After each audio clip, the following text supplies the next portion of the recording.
people will step into media and communication, people will step into the agency culture, people will step into advertising, but then there are sub verticals under advertising.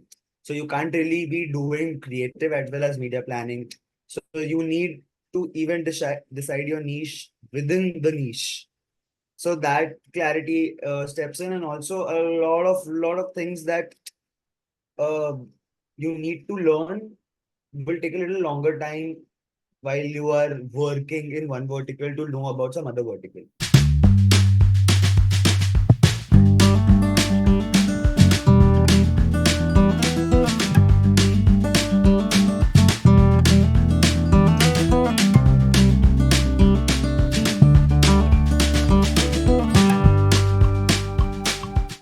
Hello everyone, welcome back to Skilled Sapiens Podcast. I'm Reet Meghawat, your host for today. So here we chat with successful professionals to uncover their stories and strategies and navigating the ever-changing world of careers and industries. Whether you are a student, a recent graduate, or a seasoned pro, we have got valuable advice to help you on your journey to success. Today, we are thrilled to have Vishal Singh with us. Vishal is a management trainee in media planning at Madison World and an MBA graduate from SIMC. Vishal, congratulations on securing your final placement. Could you start by sharing a brief intro about yourself and also your journey from undergraduate days to securing final placement at Madison World? Okay. Thank you, Reed. Thank you so much for having me on this podcast. Just to give a brief intro, my name is Vishal Singh. I'm currently 25 years old, and I have been born and brought up in Mumbai. Just to give a brief outline of how I've reached Madison World as a management trainee. So, yeah, I was like one of those always good in academic students up until the 10th grade. And after that, I shifted to Kota, like just me, Kota, Rajasthan, to pursue IIT as typically as most of the students, science students do. But then I realized that this isn't my calling, and media and advertising is what, intrigues me, and I would probably be able to do better in that field. So that transition from Kota, Rajasthan, the 11th, 12th grade to completing my graduation, all of that happened in a very haste and a jiffy because a lot of discrepancies happened throughout that journey from 10th grade till graduation. But luckily, after graduation, I got a little bit of agency experience.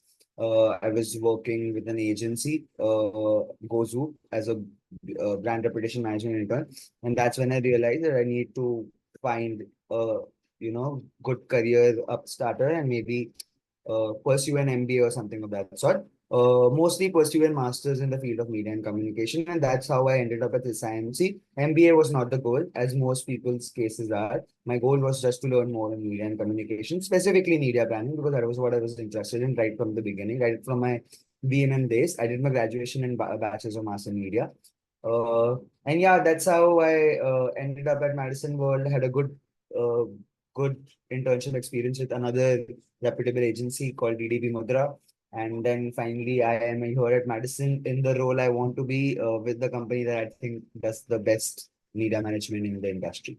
So that's probably it. Yeah, so this is the story of all the bright students. I guess most of the students they take up science after class 10th and they go to Kota. And yeah, this is very common. But your journey is amazing. And I want to ask that you said that after graduation, you went for a training in a media company, right? So after graduation, so I was lucky that my graduation hit and got completed as soon as the lockdown started. So I am not one of those what they typically call as the lockdown graduation kids who have been like graduated by home, and I believe that there was a certain notion among the industry that there was not there was like people were not very confident about the credibility of such students since they did not have the real college experience, and these people had gotten a little bit easier. They had gotten a little easy on them because they had studied at home, given their exams at home, where the environment is a little more comfortable. So I was just saved by that. I just gave one of my end exams at home, It was 2020. Then I decided I need to work. And I also realized that since the uh, college that I was in for my graduation, as I mentioned, that all of it became a little bit of haste, not to waste another year and all of that sort because of the quota fiasco. So I just jumped into one college and I just completed the course as quickly as I could. And as after that, I realized that I know a little bit about the industry on an overview point, and I think as soon as I start working, I'll have a better idea of how I'm supposed to step into the sub vertical I'm really interested in, that is media management, media planning, and that's why I just randomly applied for a job and I got in at Gozoop, which is a 360-degree digital marketing agencies. They're doing pretty well for themselves, and I was selected as a BRM intern, which is more commonly known as ORM in the industry, that is online reputation management. So that Okay. was just I did a 2 month unpaid internship, and following that, I was hired as full time. It was a work from home job. I guess I did hybrid for 2 months, but there I learned a lot about how the agency works. I did 19 months over there, and by the time, so basically there were two views to do this job. First was to gain some experience, and second was obviously not waste time after my graduation. And thirdly, I wanted to pursue a master's degree, but I wanted it to be offline. So I was not in the notion that it's supposed to be online. Did not really, resonate with me. So that is the reason that I waited till everything was sorted around in our world. And I also got a hands-on experience. That experience also hugely helps me even till today. I was working on a brand called Acco, if anybody is aware of that. It was very small back then. It's very huge right now. So I saw the growth. Then I realized that okay, I need to learn more, and that's how I ended up at SIMC. Okay. So yeah, your experience at Gazoo that really helped you in like framing your mind that this is where you want to go and you want to pursue MBA in media and Yeah. communication. Right? Yeah. Correct. It helped So me frame my mind. It helped me get a general holistic overview of how the agency structure is, of how everything works around, how client relations, how there are different verticals because people will step into media and communication, people will step into the agency culture, people will step into advertising, but then there are sub verticals under advertising. So you can't really be doing creative as well as media planning. So you need to even decide your niche within the niche, so that clarity steps in, and also a lot of things that uh, you need to learn will take a little longer time while you are working in one vertical to know about some other vertical. So that's why I decided to, and also actually it helped me to understand, raise a little bit of credibility, and then that's how it also made me clear that masters is karna zaruri hai, and it is what I need to do. And specifically, not just any MBA, a master that is specialized in media and communications, teaching media and communication only. That is what my aim was. So that all that clarity, yes, it's set in after graduation and you're a little lost, I think. And if you're not really planning to pursue masters immediately, it could be for n number of reasons. It could be financial, it could be personal, it could be, just environmental issues. In that scenario, I think it's the best if you just jump into a job. Obviously, that's in your vertical, in your industry, and maybe that will give you a little bit of clarity about what you're supposed to do as a next step on, and or for that matter of fact, even when you're supposed to take that next step. I guess this is the situation with all graduates that we are not clear and we are somewhat lost. So I guess this will Yeah. really help them, and if they want to be sure what they want to pursue, then they can also try your advice. It will be helpful for them. Yeah. Like jumping to the masters when you joined SIMC, can you share that how you landed up, how you prepared yourself for the SIP at DTP Mundra? Okay. So when I started off with my college, it was a thorough 2 month just snap preparation. So I think what happens when uh, graduates with or without experience are looking for their master's degree is mostly the idea that they are clear about that they need to do a master's degree. I've seen a lot of people that they're not clear about what they really want to do. If it's a mainline MBA that you want to do, if you're interested in marketing or let's say finance or HR or anything that of sort, and you just want to go to the top best MBA college, mainline, that's all right. But if you're targeting any niche, you need to do a little bit of research of what colleges are available. And I have a notion in my mind that which I have realized since the maturity started to set in, I think back in ninth or 10th grade, that what when you're learning something, usually during the learning process, the interest and attention dwindles down. But is it that when you start working on the same thing, will someone have to teach you everything again? Will you have a general idea again? So what my aim was by my MBA is that when I step out into my internship or into my work, I'm supposed to know most of it. And I want to learn the operation and execution point of the work. I don't want someone to come and teach me that, bro, this is a brick, this is cement, and this is how you do it. This is brick is made. I just want someone to tell me ki how they're using brick and cement a little differently to build a building. Yeah. So that was the main perspective, and I think SIMC usually helped me with that. And I think one of the major things that students need to do is don't just research on the college or the ROI, research on the curriculum thoroughly. And because of that, I had a very clear mindset of, these are the specializations that SIMC is providing, and media management is what I want to do. Now, in my case, I was very clear because I was fascinated by media planning and buying. Usually, when people step into advertising, creative is what they want to do. They want to get on the creative side. But I feel that it's a personal view that I felt that creative is okay, but I think there'll be a full stop after a point of time. And media planning and media management is something that, really impacts the business. And it is something that is really, important from a brand's perspective.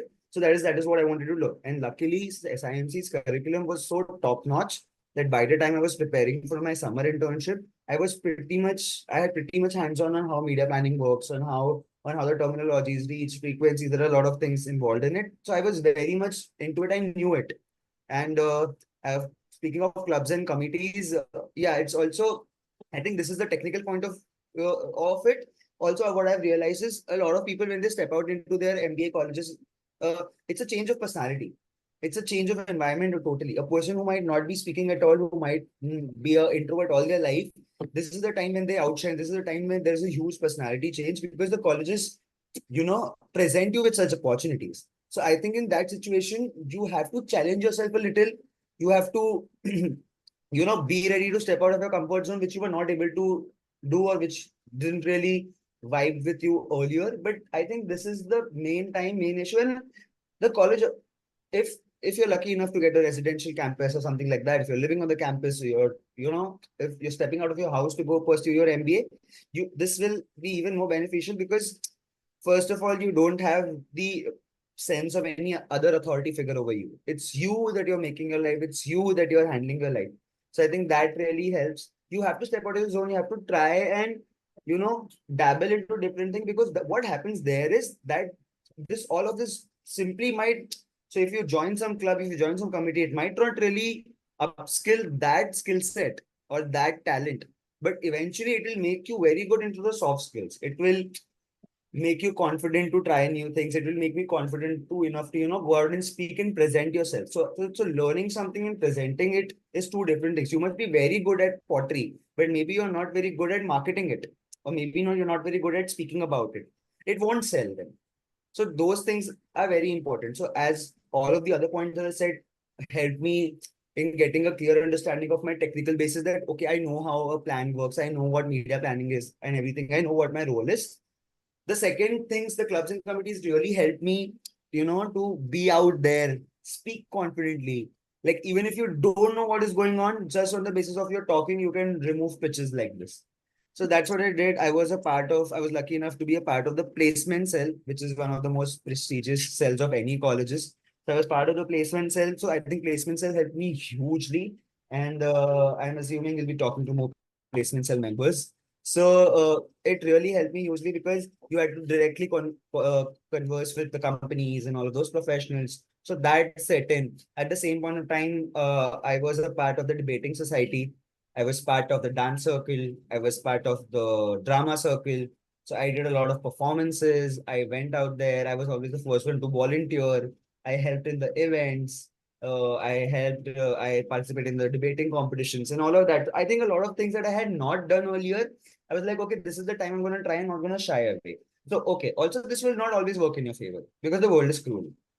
That is what it is. The world is not soft. The world is not generous. It's very cruel. But that doesn't mean that you won't try it because maybe if you won't try it, the regret will set in faster. So I think all of these pointers combined helped me when I went for DDB Mudra. Speaking of DDB Mudra, it's one of the most prestigious agencies. I knew very clearly that I need to want to step into the agency network. There are some people who want to work on the brand side. They feel that agency is not their calling. It's perfectly all right. My vision was that at this point of my career, I want to step into an agency network so that my vision does not become myopic towards one brand and does not become myopic towards one skill set or one service, and I'm able to gauge how different set of works are there in agencies, and I'm able to work on different brands of different industry cohorts. So that was my main aim. And on top of that, my major was media management, which was media planning and buying. So I had made up my, so I think in my case, I was a person since I had that background, I had that experience, I had figured many things before I stepped into SIMC. It might not be the case with everyone else. So with everyone else, I will suggest that it's okay. Whatever you feel intrigues you, go for it. I feel the SIP, the summer internship program in most colleges, people view it from a PPO perspective, which is not wrong. If you're doing a mainline MBA, you should do it. But mostly, you should treat SIP as as an experience thing, where you go, where you learn, and you come back. And even when you, for example, if you don't know what you're doing, you go, you take your chance. When you come back, you will know what you want to do. Because the SIP will do either one, two things. It'll either tell you your calling, or either it will tell you that this is not your calling. So at least one of your questions is answered. So Yeah, that is yeah, what I took. Yeah. So what that is what I took it as, and uh, I really wanted to do media planning. So I think all of the conversation skills and all of the technical skills that I adapted from my SIMC curriculum that helped me in getting the DDB Mudra internship. It was actually not a very tough and that sort of an interview. It was actually pretty chill. It was very. They just wanted to understand your vision. It just wanted to know whether you know the generics of the brand of the role. Surprisingly, there were a lot of people who applied and only two people got selected. I was lucky enough to be there. Speaking of my interview, I remember my manager was simply just asking me why media management and what media management. So I think as long as you know what role you're applying for and why you're applying for it, and a little bit of backup on the company of what you're doing, and eventually all of this combined in a good way that you can speak, portray your thought. And I think that is what helped me getting that summer internship program. And I'm really, really thankful that it was in the field and role that I wanted. yeah. So I guess like having the idea of where you want to go and then developing, working on your soft skills and just going, putting yourself out there and trying out different things will help our students a lot in getting the placed in the SIP. Apart from that, like is there any certification or additional qualification do you think that are useful for students, those who are aiming for career in media planning and brand communication specifically? So I think if Are you're there any- planning specifically media planning or brand communication as such, advertising as such, I think above all of this is just in general. If you're doing your masters, if you're stepping out into the industry, the first thing that you need to do is learn Excel and learn Excel thoroughly because it's going to be used anywhere. In media planning, it becomes even a bigger role because most of your plans, most of your research, and everything is happening on Excel, and it's huge chunks of data that you need to churn, that you need to make sense out of it. And that's how you eventually decided which media vehicles are you going to opt for. So I think Excel is the first and foremost thing that everybody needs to learn. What is Excel? Apart from that, it highly depends on what your aim is, what your role is. So, for example, if you're talking about brand communication, then I believe if you're doing a little bit of small little certifications on, let's say, LinkedIn marketing, LinkedIn gives you certifications. So, any Google or Meta backed certifications, they have certifications on analytics, they have certifications on how Google Ads Manager, Meta Ad Manager works. So, Google Ad Manager, Meta Ad Manager are the holy grail. They amount for more than 75% of ad market that is involved in the entire world, which is huge when you come consider digital. 75% if two companies are, it's huge. So whatever certifications you do from these people, those really help because they give you a general basics of what is happening and what is not happening. Apart from that, if you feel that soft skills is something that you really lack in, then I guess there are some, for me personally, I was always a very extrovert person. So I was talking nonetheless. For me, I had to control the way I was talking. So for me, it was not an issue. So I had to majorly concentrate on Excel certifications and maybe learn a little bit more about Google Ads Manager, Meta Ads Manager, of how there are different tools. Even if you don't want to do certifications, you should have a general idea of what are the tools available in the world, how they are helping. Nowadays, AI has come in. So there is a Google AI certification wherein they are trying to tell you how AI is not a replacement, but it's a catalyst to your work. So all of those certifications would really help. But see, I think apart from Excel and Google and Facebook thing that I'm telling, the other courses and certificates depends on a self-assessment and a role assessment. A self-assessment of what you lack in, what you think you need. For example, when I knew that I am very interested in media planning and everything, but I am lacking a little bit of how Google Ads works, Meta Ads works, and all of those tools works. So I went in and tried to learn those tools. There are tools like Similar Web and everything. Even if you don't want to do a certification, you can at least go on that website, check out that tool. Maybe that's when you'll realize whether you really need to do it or not. So I think yeah, Excel is the number one. Apart from that, any certifications mainly that are involving LinkedIn, Facebook, LinkedIn, Meta, and Google can really help because they have that high level credibility. Uh, you can do LinkedIn marketing one. I am in the process of doing those like LinkedIn marketing certifications. Those help in just generic ways. And I think apart from that, you can do a self assessment of what soft skills you're lacking in and maybe try to do that. Another one that I am going to start off, which I've realized now when I start my job, is PowerPoint. So PowerPoint has revamped itself. Mostly in the 2 years of MBA, a research showed that since Canva gives you so much of liberty, most of the MBA students throughout those 2 years, they use Canva, which is not bad, which is not this is not an issue because Canva has that many abilities. Canva Pro can make your presentations and all of that top notch. But the industry norm is PowerPoint presentations. Even till today, people use PowerPoint presentations. So even in my internship, what I used to do is they expected PowerPoint presentations.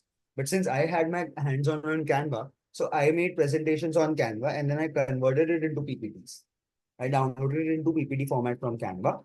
But then that again, gives you a lot of discrepancies because you'll have to revamp the whole PPT because all of the formatting gets, Yeah, hodgepodge. So I exactly. think PowerPoint presentation is something that we as a generation are losing our hands on, but we need to get back on it.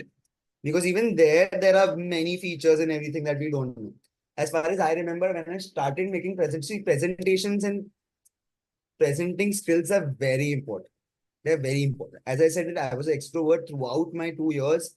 If there are a group of 10 people and one person has to present, it was mostly supposed to be me. Because sometimes even when you know what there's on your screen is not going to back you up, be it an interview scenario, be it a pitch scenario, be it you facing a client or just a classroom scenario. Sometimes if you're just able to speak and turn around what's on the screen, it'll turn in your favor. This is what I have seen. This is what I have seen in my interviews. This is what I've seen in my class presentations and all of that. So I think that is something. So learn Excel, learn PowerPoint, which I think our generation is missing out on. So I think they need to get back in it. So those certifications really sound quite valuable. Uh, like it's really fascinating how targeted qualification can really enhance your skill set and help you landing your dream SIP or your final placement. So, speaking of 100%. your SIP, like while you were interning at DDP Mudra, was there any challenges that you faced? And if there were, then how you overcome those challenges? So mostly the challenges that I faced as an intern was trying to find work in the first place. When you are an intern, no one is really, and especially in our industry, no one is really going to, give you too heavy of a work because all of this is it is confidential, but at the same time, it's very sensitive because these communications are going to go out from the brand's handle. They're going to, the money that you're spending on your media plans. That's your client's money eventually. So I think what I faced was that maybe some of the tools like Google Ads, Meta Ads, those were for first time that was thought by my manager.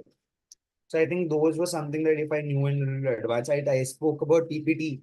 Another one is that in that scenario, you're supposed to be confident enough to go out and ask for work.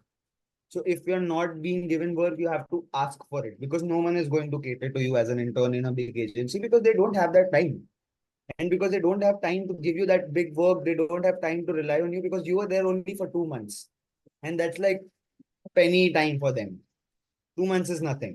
So I think when you go there, you have to portray your skills. Even if you're not portraying your skills well enough, if you're not able to do it because no one has time, you have to at least go and tell them, give me any sort of work possible. I guess in 9 out of 10 cases, it's going to be research work.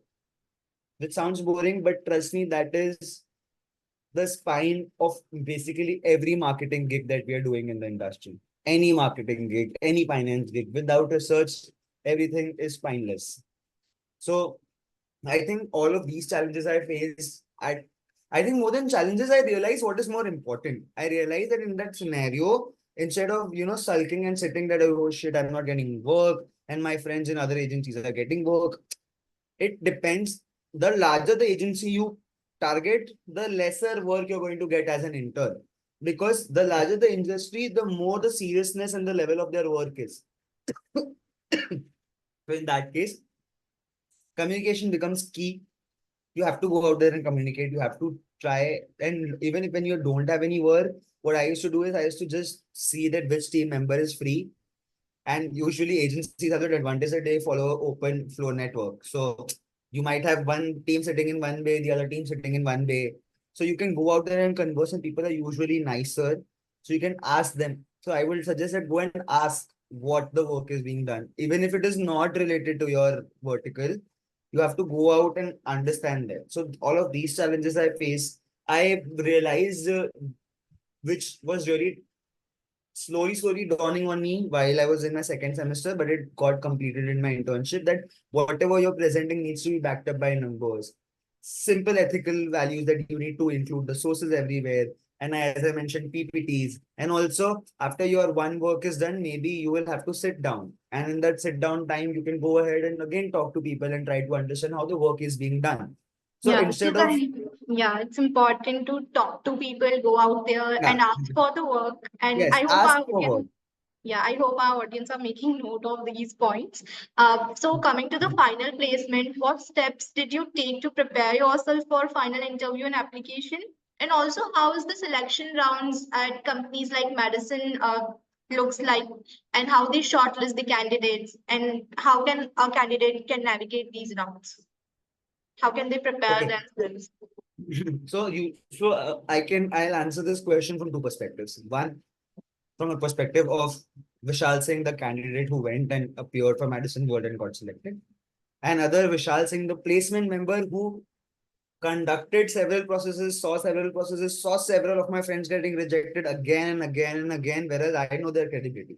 So I just give a holistic view of how it is done from a campus placement perspective. And I think that is a perspective they usually follow when they're hiring from outside as well. So you need to know your work.